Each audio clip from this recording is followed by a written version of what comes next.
estamos com mais um episódio do nosso podcast, hoje com duas pessoas queridas, muito especiais, duas profissionais assim de excelência, Cristiane e Fernanda. Então, Cris, né, carinhosamente chamada de Cris aqui por nós. Fala um pouquinho, Cris, da sua experiência, de quantos anos você está no Instituto Zoom, saiu, voltou. Conta um pouquinho para nós. Então, sejam bem-vindas primeiro. Obrigada. Então, faz 16 anos que eu sou formada como terapeuta ocupacional, né? Entrei no Instituto Zoom em 2017, fiquei 4 anos, né, que eu sou de Sorocaba, não sou daqui de Salto. Durante esses 4 anos foi assim uma oportunidade imensa e eu falo que foi uma residência. A terapia ocupacional não tem, né, essa residência como os médicos, né?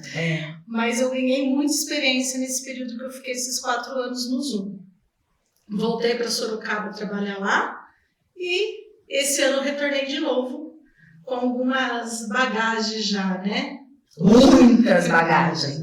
Né? Hoje eu tenho a especialidade de certificação internacional de integração sensorial de AIRES e pós-graduado em ABA. Que joia! E você, Fernanda? Eu tô há 12 anos já formada, né? Me formei em 2013. E em 2014 eu entrei no Instituto Zoom, sem nenhuma experiência nenhuma de autismo, e lá eu fui construindo a minha bagagem profissional, e quando eu me formei, eu não imaginava que eu ia trabalhar com autismo, porque a minha experiência foi como paciente, né, de fisioterapia, isso que me levou a fazer a fisioterapia, porque eu tenho a minha primeira formação é de serviço social e depois é que eu fui fazer a fisioterapia porque eu acredito, nos benefícios do tratamento, mas eu não imaginava que eu ia trabalhar com autismo. E aí eu me apaixonei e estou até hoje nessa área. Que joia! São duas profissionais assim, com muita experiência, com muita bagagem, que fazem um trabalho assim fantástico com as crianças. E como que as duas áreas, a terapia ocupacional e a fisioterapia, como que elas se articulam? Fala um pouquinho do trabalho da terapia ocupacional e da fisioterapia no autismo. Como que vocês... Para que é importante? O que vocês envolvem aí no trabalho? O papel da fisioterapia na área de autismo é promover o desenvolvimento motor da criança, né? Reabilitar a coordenação motora, a marcha, né? Quando a gente fala da marcha, a biomecânica, né, do caminhar, o equilíbrio, né? São coisas que a gente vai reabilitando, ganhando força muscular, agilidade, né? São coisas diferentes da TO. Então, a gente faz esse trabalho de promover esse desenvolvimento motor. Existem várias alterações motoras que o autista apresenta. Hoje, se fala muito, e já tem estudos dizendo que aproximadamente 80% de autistas, já com diagnóstico de autismo, apresenta hipotonia muscular. Muito se ouve da hipotonia. Ouve isso. O que é essa hipotonia? É o baixo tônus muscular. Ah, mas meu filho tem força. Tudo bem, força muscular é uma coisa, baixo tônus muscular é outra. O que significa? Você sustentar a sua musculatura, né, em contração, em repouso. Então, um exemplo, uma criança que corre de um lado para o outro, não consegue manter sentada, está sempre pulando. Por quê? Porque a musculatura dela não consegue sustentar. Um outro exemplo. Ela precisa estar em movimento. Sempre em movimento, porque ela não consegue manter essa contração. Uma prática que a gente vê muito aqui na escola. A criança que não consegue escrever, não consegue pegar no lápis. Por quê? Quando você pega no lápis, você tem que manter uma contração muscular, né? Então, pode me dizer aí, confirmar. constante. E eles não conseguem. Então, o que às vezes eles fazem? É isso aqui, eles usam a força muscular de uma forma dinâmica, né? E isso aí acaba prejudicando. Então, essa hipotonia. Outra coisa, eles são desajeitados, preguiçosos, a gente ouve muito isso. Não, é por conta dessa hipotonia muscular. Esse baixo tônus, que não tem nada a ver com força muscular. Eu posso ter força muscular, mas eu tenho baixo tônus. Outro exemplo, você vê crianças e depois com a experiência lá do Zoom, hoje eles são adolescentes, eles estão todos arqueados, com cifose ou com uma escoliose.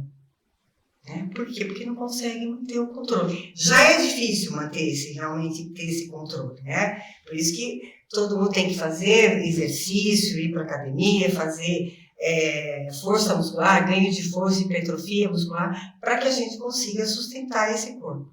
Né?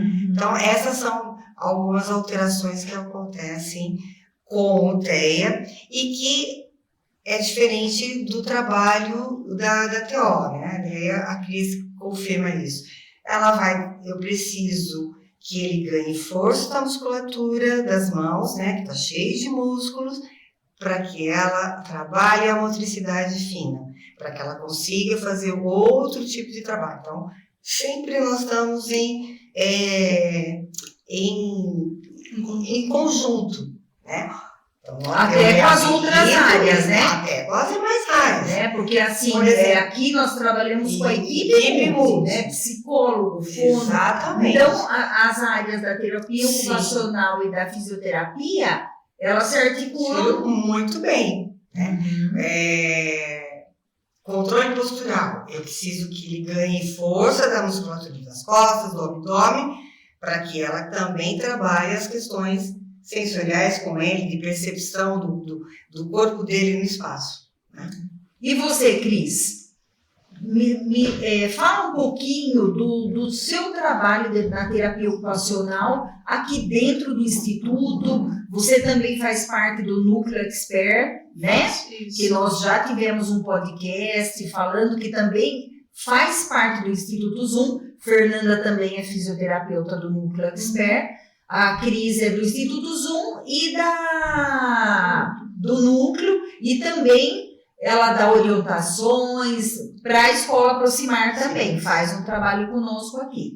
Então, fala um pouquinho, Cris, do trabalho da terapia ocupacional, porque hoje muitas pessoas não conhecem, mas o que faz a TO? Até agora está uma busca, né? Aumentou muito a busca pela graduação da terapia ocupacional, porque o mercado está escasso, né? Muito escasso. Está escasso da terapia ocupacional, da fono. Então, agora está se ouvindo falar mais da terapia ocupacional, né? E é uma profissão de suma importância no desenvolvimento das crianças com deficiência, dos adultos. Então, fala um pouquinho, Cris, da terapia ocupacional. A terapia ocupacional, a gente pensa, alguns anos atrás, se falava muito sobre o hospital psiquiátrico, que era mais conhecido.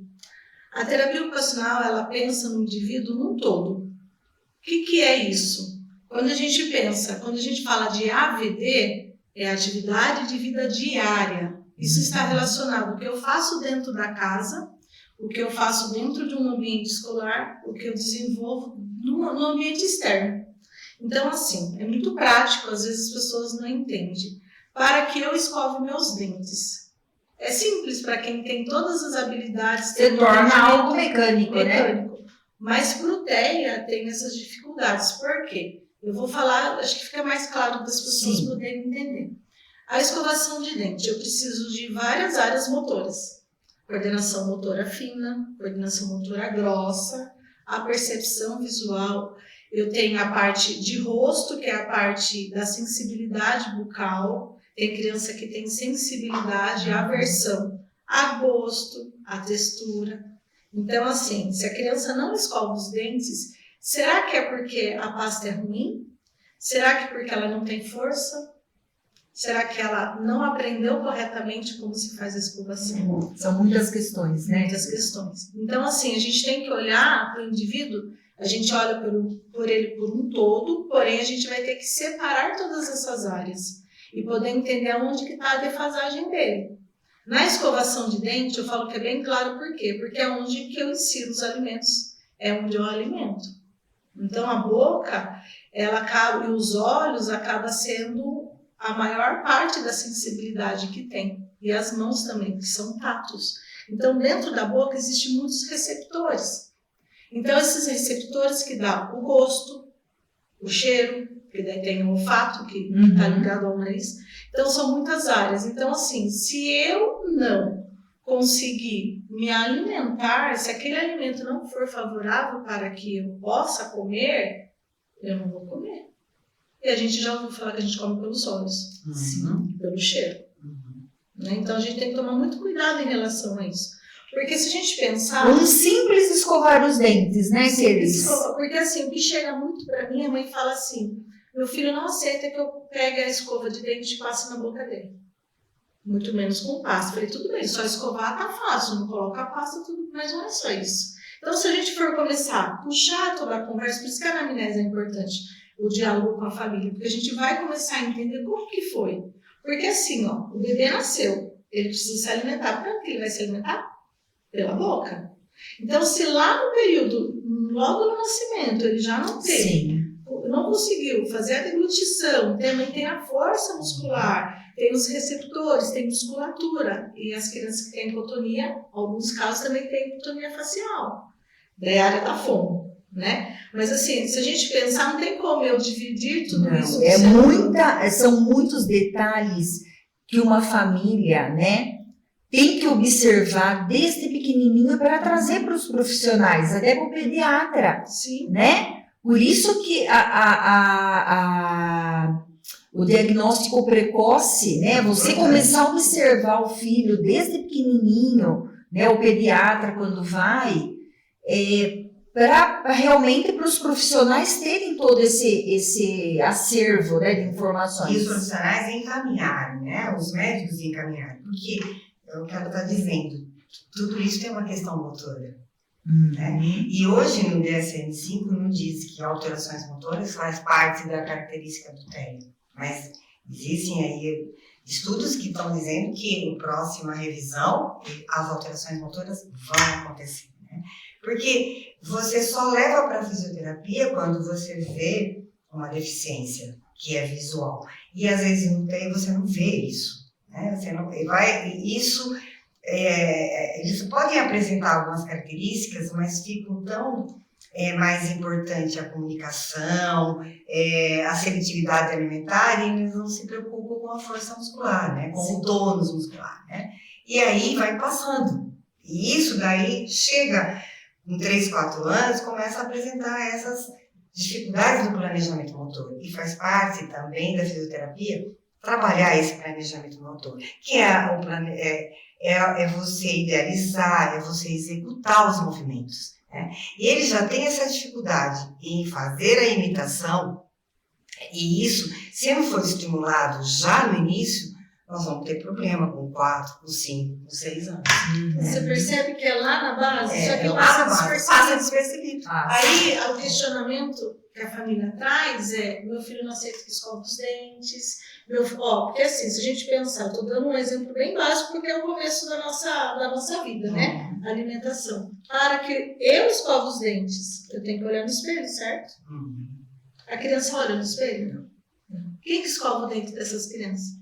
É a família. A família pega ela à força. Tem uma questão. A criança está com o dente, muitas vezes o dente está desenvolvendo, às vezes ela está com alguma cárie, às vezes ela tem a sensibilidade além do normal, porque a gente escova o dente, a gente percebe, mas não te incomoda.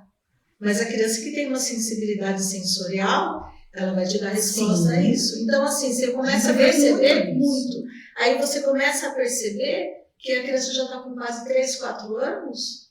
Alguns casos chegam com a gente com 7 anos, né, com o dente tudo estragado, porque a criança não deixa escovar o dente, pega a força. Então, assim, tem que tomar muito cuidado em relação a isso. Por quê? Porque isso gera a boca, a criança acaba tendo aversão do alimento, porque também o alimento tem textura e tem sabor.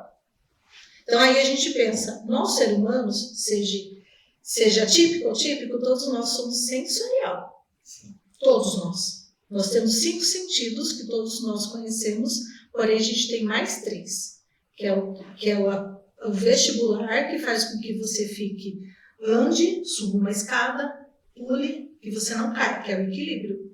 E a propriocepção são movimentos que eu faça com carga de peso. Então, assim, as articulações. Então, a propriocepção são um músculo muito mais interno do que a pele. Então, é esse que faz, por isso que eu tenho que ter um bom tônus. Porque faz com que eu consiga permanecer sentada ou permanecer andando. Então, a propriocepção ela é um conjunto dentro das alterações sensoriais. Então, dentro da integração sensorial, a gente põe as três bases principais, que é vestibular, propriocepção e o tato. Mas é um tato profundo, não é um tato superficial. Para que eu faça a integração, eu integro esses 3 sistemas e insiro os outros. Eu insiro uma atividade, o cheiro.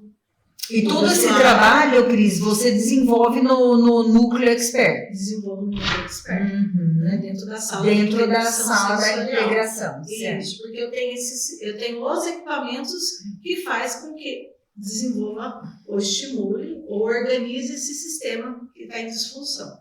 Né? E também tem um outro sistema que é a intercepção, que é sentir sensações dos órgãos, que muitas vezes está relacionado dentro das questões alimentares. Como que o meu rim, como que o meu fígado, como que o meu estômago recebe aquele alimento que está entrando. Então você percebe que não é tão simples. Não é tão simples. E assim, o trabalho, cada vez mais a gente observa, tem que ser um trabalho integrado.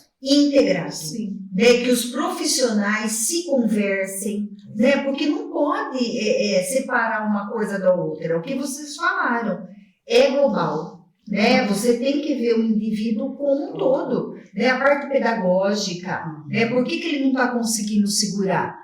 Numa caneta, num lápis, por quê? Questões, né, motoras, questões sensoriais, de tônus. Uma coisa que acontece muito em relação à alimentação, a gente está olhando dentro de casa, dentro das AVDs. Para que a criança ela se alimente, ela precisa se alimentar aonde? Vamos lembrar que depois eu dou uma sequência. A gente tem que sentar numa cadeira, numa mesa próxima e com os pés no chão. Porque quando eu estou me alimentando, eu preciso que todos os meus sistemas estejam funcionando adequadamente. Eu não posso estar na frente de uma televisão assistindo, eu não posso estar assistindo no celular. Por quê? Porque eu preciso perceber que aquela comida está tendo resposta no meu sistema nervoso central. Então, assim, quando eu estou assistindo, eu não estou prestando atenção no alimento. Exato. Aí o que acontece? Que comer demais, exatamente, perde o controle. E essa postura que eu desenvolvi em casa vai, consequentemente, ajudar na escola. Porque qual que lembra a escola? Cadeira e mesa. Então, você está percebendo que dentro de casa é a nossa base para que o mundo externo eu me organize daquilo que eu desenvolvi dentro de casa. E aí vem a nós terapeutas para fortalecer. Né? Em alguns casos, a maior parte a gente faz o desenvolvimento. Então, assim, o TEA, ele não faz, ele só executa. Daí a gente vem falar da praxis. Ele executa. Você fala, mas meu filho faz isso. Ele faz, porque ele olhou e copiou o que funcionou para ele. Mas se exigir muito mais dele, ele põe de lado, se esquivar. Aí começa as resistências. Aí eu evito para que eu não tenha que sofrer com essa situação. Pegando o gancho de escovar o dente, pegando o gancho de se alimentar, eu tenho que ficar sentada o tempo todo me alimentando, isso cansa. Eu tenho que ficar com o braço desse jeito para escovar os dentes, tem as questões sensoriais, mas isso me cansa. Então eu vou me esquivando. Então os pais acham, ele não gosta, ele é preguiçoso. Não é. Então, por isso que a importância da fisioterapia junto com a TO, né? E isso aí foi passando, vai se passando. E tem algum fato que vocês queiram colocar? Alguma situação que, assim, do trabalho de vocês, né, que foi, assim, muito enriquecedor ou emocionante, que vocês queiram partilhar aí com a gente? Olha, são muitos desafios, né, que a gente encontra, né? Primeiro que as questões comportamentais, né, que isso e as questões sensoriais, isso acaba atrapalhando um pouco, né? Mas você tem que ter sempre uma estratégia, várias estratégias. Então, acontece assim, o ato de ele se equilibrar. É um ganho, assim, fantástico, né? Que você fala, nossa, mas é muito pequeno, Fernanda, mas ele conseguiu vibrar vibrar pequenos ganhos, né? Então, são inúmeros, né? Mas às vezes é muito pequenininho, mas é muito enriquecedor, porque é uma vitória, né? Então, lembrar do que, deixa eu pensar uma situação, de uma criança não sabia nada do corpo dela, eu não conhecia nada do esquema corporal, e de repente ela começa a nomear. A nomear partes do corpo, saber que ela não precisa, ela tem que desviar para não bater o corpo dela na mesa. Então, isso são várias coisas que acontecem no dia a dia, né? Que isso enriquece, né? Que nos deixa uma sensação de vitória, né? Conseguir vencer. Né? Agora, Cris, como que vocês fazem o trabalho com a família? Né? Vocês atendem, né, no consultório ou em outros espaços, né, aqui do Núcleo Expert, da Escola Aproximar, do Instituto Zoom, né, que ambos fazem parte aí do grupo do Instituto Zoom. E como que vocês, acabou a terapia, vocês orientam a família alguma coisa que ela possa auxiliar em casa, né? Tem essa parceria? Sim. Vocês veem a diferença quando vocês colocam a família junto para trabalhar, né? Como que vocês fazem esse trabalho aí com as famílias? Eu sempre falo, né, no primeiro contato com a família, que eu sozinha não caminho. Eu preciso muito do apoio familiar lá em casa. Eu preciso que a família traga situações que ela está precisando de ajuda, porque assim, acontece, em casa a criança não faz isso, não faz isso. Dentro da sessão terapêutica a criança faz. Eu falo, mãe, então assim, eu preciso que você traga a necessidade dessa criança, porque é a família que vai trazer a necessidade. A gente faz a nossa observação clínica, a gente faz o nosso desenvolvimento, nosso trabalho dentro do consultório, né, dentro do ambiente de trabalho nosso, porém, a gente vê as defasagens da criança, a gente trabalha em cima dela. Mas a família precisa trazer, porque com a vivência da casa eu crio atividade, porque todas as atividades são desenvolvidas para cada paciente. Sim. Então, vocês desenvolvem um plano terapêutico. Um plano terapêutico para cada criança. Então, cada criança ela é individual dentro do nosso olhar. Então, as técnicas, a gente tem as técnicas, mas a gente vai desenvolver para cada criança. Então, através daquela necessidade que a família traz, eu vou desenvolver, vou fazer um trabalho para fortalecer ela, para que lá na casa ela continue aplicando. Depois da intervenção terapêutica dentro da clínica, do consultório, eu chamo a família e converso com ela, eu explico qual foi a linha, né, qual foi o trabalho desenvolvido e qual é o passo que ela vai ter para desenvolver em casa. Então, assim, eu dou orientação. Por quê? Porque muitas vezes, eu como pai, eu acho que eu já tentei todas as tentativas e hoje eu falo, o que eu faço? Então, a gente vai tentar entender, por isso que eu falo, tem que conversar com a família, porque aqui na sessão ela que vai dar suicídio. Ela que vai dar. Então, eu falo, mãe, vamos tentar desse jeito, que é esse mecanismo que você vai desenvolver com ela, é essa abordagem que você vai trabalhar dentro de casa. E a gente vê muito resultado. Um exemplo muito comum, que é a questão que eu acho que é o que mais pega muito, é as questões da AVD. O motor, escovação de dente, o banho, colocar e tirar a roupa. É autonomia, né? É autonomia. Eu falo, o que você quer? Porque na idade, tem idade que não tem independência. Mas eu preciso dar autonomia para essa criança. Então, como que é? Uma coisa bem simples. A criança, ela tá brincando. Eu falo isso para a mãe. A criança brinca, que ela vai fazer a exploração do ambiente dela dentro de casa, ela vai brincar, muitas vezes ela não brinca funcional. Eu peço para a família, sente com ela e mostre para ela como que faz, porque aqui a gente senta com a criança. O meu trabalho é no chão e equipamento, né? Haja coluna, sobe, desce, né? Olha lá, fisioterapeuta. Haja movimento. Tem que estar fortalecido. Sim. E daí eu falo, vamos trabalhar isso com a criança. Então, assim, você pode sentar no chão, deve sentar no chão, que a criança precisa explorar o chão. Depois que ela termina de brincar, a gente trabalha organização, noção de tempo, noção de espaço, vamos guardar. Parece bobo, não é? Porque ela precisa entender que existe tudo começo, meio e fim. Para a gente poder aplicar qualquer atividade que a gente faça, porque muitas crianças têm TDAH. Então ela não foca, ela pega um brinquedo, pega outro, sai da sala, foi para outro cômodo e não brincou com nada. Então eu falei, a gente tem que trabalhar com tempo reduzido.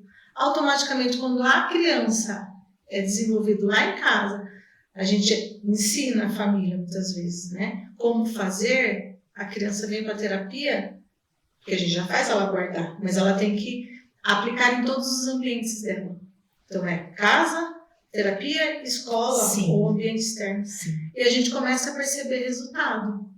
Então isso é ganho para a criança, ganho para a família, e é algo que você sabe, que você se organiza, fica mais confortável para você. Né? E, Fernanda, o trabalho de vocês tem que começar desde cedo. Sim, desde cedo. Tem que ter essa estimulação precoce. Que dica que você daria para os pais, assim, de criança, quando começa a observar uma coisinha, uma pecinha que não está se encaixando, o que ele tem que fazer? Porque desde criança eles passam por pediatra, né? E aí tem todos lá os marcos motores que é acompanhando, né? O médico vai acompanhando. Se a família percebe que essa criança está mais lenta, procura o neuro, procura o mesmo pediatra e solicita para que seja feito o encaminhamento para as terapias, não só o físico, com o TO, para que isso... Para uma avaliação mesmo, né? Uma avaliação e comece a desenvolver, porque quanto mais cedo, melhor o desenvolvimento, porque a criança, o cérebro de uma criança pequena, ela tem uma plasticidade, né, que a gente fala, que é a capacidade de adaptação e de mudança. Então, quanto mais cedo, é melhor, né? Vai começando as intervenções, já vai melhorando a imitação, já vai melhorando a força, e tudo isso vai discorrendo de uma forma bem melhor do que quando você pega uma criança com 4, 5 anos. Né? Sim. Que já vem com todos os vícios, que já vem com esse tônus baixo. Então, é importante que se os pais percebam, observem a criança, como está o comportamento dessas crianças. Porque mãe e pai ali é diário, então você consegue perceber Sim. que algo, né? Então você não planificar. Procura um médico e pede para que seja encaminhado para uma avaliação. Certo. Às vezes é um comportamento que está diferente. Procura um médico. Tá. E você, Cris? Eu também concordo plenamente. Eu falo que quanto antes é ganho na certa, né? Porque o que acontece? Eu tenho uns pititicos aqui que nem completou 2 anos, né? Sim! Tem pessoas que falam, nossa, como que vai ser trabalhado? Trabalho, porque assim, o que acontece? Existe área do desenvolvimento até bebê, que aqui não veio ainda bebê, mas tem casos que eu até atendo bebê. A criança não tem tronco cervical, não tem fortalecimento cervical de tronco, a criança não engatinha. Então, essa é a primeira base do desenvolvimento do aprender. Que é essa base, eu falo que a primeira coisa que eu pergunto, a criança engatinhou? Porque se ela não engatinhou, ela vai ter problemas de aprendizagem. Por quê? Porque para você sentar, você precisa saber fazer os 4 pontos, que é o engatinhar. Então, a base começa lá atrás. Então, assim, para que eu brinque, para que eu olhe, para que eu tenha percepção visual, porque, olho e cabeça e movimento corporal. Então, é percepção motora e visual. Então, ela tem uma junção. Se eu não tiver isso, se eu tiver desenvolvimento do atraso e eu não ter ganho, Sim. Vai impactar na marcha, na marcha, vai impactar no tônus, porque o quadro apoio do engatear é extremamente importante. Você tem a força dessa musculatura de membros superiores, a percepção do espaço, né? Totalmente de espaço. E muita coisa, né? Muita coisa. Né? Até umas questões sensoriais, tem N motivos para a gente dizer que o engatear é importante. Ele faz parte do marco motor. Não engateou. Ele só arrastou, ele já ficou de pé. Ele vai apresentar uma dificuldade lá na marcha, uma dificuldade lá na coordenação motora, no equilíbrio e assim por diante. Então, é importante os pais ficarem atentos a todos esses marcos motores. Num próximo episódio, nós vamos ter a oportunidade de conversar com as profissionais separadas, né? Porque às vezes na terapia ocupacional tem coisas, tem dicas que vocês podem dar, né, na fisioterapia que sejam importantes, assim, de suma importância para o desenvolvimento, né, das diferentes idades. Então, nós vamos trazer aí as profissionais para conversar separado, porque é muito amplo, né? São duas áreas, assim, para o desenvolvimento extremamente importantes, né? Sim. Vocês gostariam de deixar uma mensagem, alguma coisa que vocês queiram falar? Eu, como fisioterapeuta na área de autismo, como eu já disse, eu conto os pequenos passos, né? Um olhar mais atento da criança, o equilíbrio que ela fez, o manuseio de um objeto de forma com destreza, para mim já é um avanço e eu celebro. Isso eu acho que deve se lembrar, porque a gente tem que verificar sempre as potencialidades, que cada autista tem as suas habilidades, tem o seu potencial. Então, vamos olhar além das dificuldades, né? Sempre pensando que eles... Porque a primeira vez que você fala a dificuldade... eu acho que você está aberto, né? Mas você tem que ter esse olhar, porque cada um tem a sua potencialidade. Sim. Todos, mesmo de nível 3, têm potencialidade. Então, eu acho que o amor, a persistência, né, e o trabalho em equipe desenvolve essa potencialidade no autismo, né? Então, acho que e a coragem que vocês têm, né, de trabalhar, de buscar, de estudar. Exatamente. Né? Exatamente. Com cada... E lidar com esses comportamentos, com essas questões sensoriais deles, né? Essa rigidez, né, que eles apresentam. Mas a gente acaba aprendendo muito com eles, né? Porque eles deixam a gente mais criativo, porque às vezes tem uma abordagem, você tem que pensar sempre numa outra abordagem, né? Sim. E você, Cris? Eu vou deixar um recadinho para os pais, um pedido. Pode. Brincar. Brinque com os filhos de vocês, sente no chão. Eu falo que nós adultos temos uma criança interna dentro da gente. E deixar essa criança se explorar com os filhos da gente. Então, sentar no chão e brincar.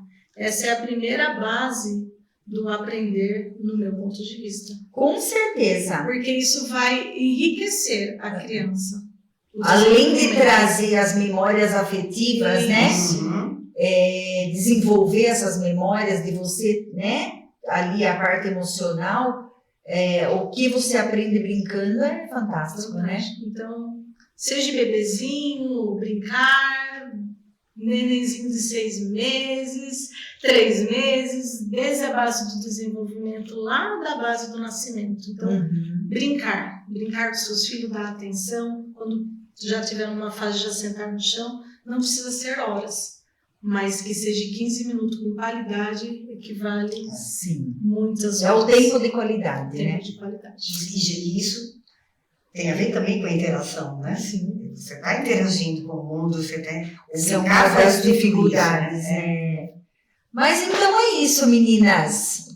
Vocês estão de parabéns por todo o trabalho que vocês realizam aqui no Núcleo Expert, no Instituto Zoom, na Escola Aproximar. Vocês estão, assim, de parabéns de o quanto vocês ensinam para nós aí durante, no dia a dia, os demais profissionais.